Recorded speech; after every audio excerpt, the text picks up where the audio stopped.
बेटा मेरे बर्तन इधर उधर से टूट गए हैं, नए बर्तन ला दे। अरे कैसी बात कर रहे हैं आप, बूढ़े हो गए हैं, आपके लिए यही बर्तन सही है। बेटा मेरी चारपाई भी टूट गई है, नई चारपाई ला दे। और दे मेरा कुर्ता भी फट गया है, नया कुर्ता ला दे। बस बस रहने भी दो, आप तो फरमाइशें पे फरमाइशें करते जा रहे हैं। बस खामोश हो जाओ और ऐसे ही रहो।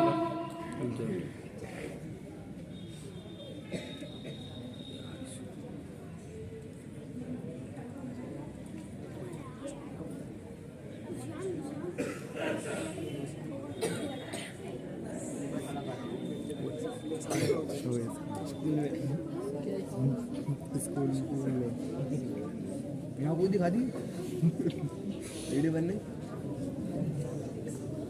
बीच में जाए ऐसा करके रोक दे, यहाँ से रोक दे एक्स्ट्रा नहीं। बच्चों आज सबक नहीं होगा, आज आपको कोई किस्सा या कहानी सुनाएंगे। सुहेल आप खड़ो, आप बताओ कौन सी कहानी सुनोगे। सर मुझे बीरबल और अकबर की कहानी पसंद है। बहुत अच्छे। माहिर आपको कौन सी कहानी पसंद है। सर मुझे अकबर और बीरबल का किस्सा पसंद है। बहुत अच्छे। अब्दुल अहद तुम बताओ तुमको कौन सा किस्सा अच्छा लगता है। मुझे कोई ऐसा किस्सा सुनाए जिसमें कोई नसीहत हो। वेरी गुड वेरी गुड, बहुत अच्छे। मैं आज आपको एक होनहार बच्चे का किस्सा सुनाता हूँ। एक बच्चा था जो घर का नक्शा बना रहा था। इतने में उसकी माँ आ गई। उसने पूछा बेटा क्या बना रहे हो। बच्चे ने कहा मैं बड़ा होकर ऐसा घर बनाऊंगा और उसमें मेरी बीवी और मेरे बच्चे रहेंगे। माँ ने कहा ये घर बाहर कमरा किसके लिए है।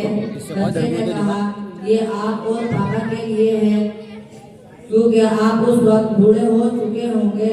जिस तरह आपने दादाजी को घर से बाहर छप्पर में रखा है, उसी तरह मैं भी आपको छप्पर में रखूंगा।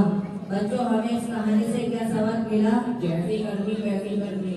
यानी आज तुम अपने माँ बाप की फरमाबरदारी करोगे तो कल तुम्हारे बच्चे तुम्हारी फरमाबरदारी करेंगे। यानी अपने माँ बाप की नाफरमानी करोगे तो कल तुम्हारे माँ बाप तुम्हारी नाफरमानी करेंगे। मैं पापा को कैसे समझाऊं। आइडिया।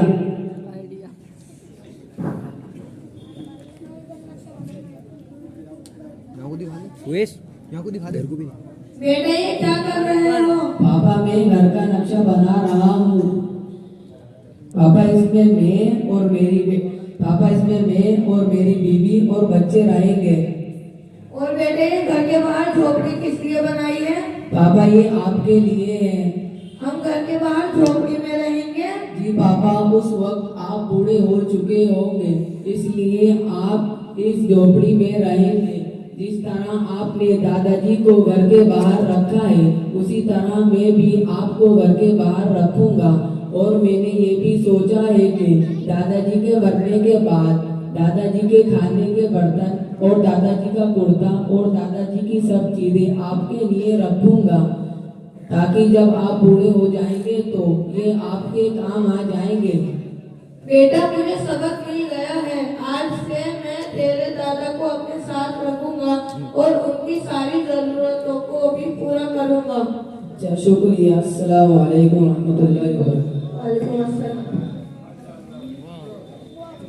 माशाअल्लाह।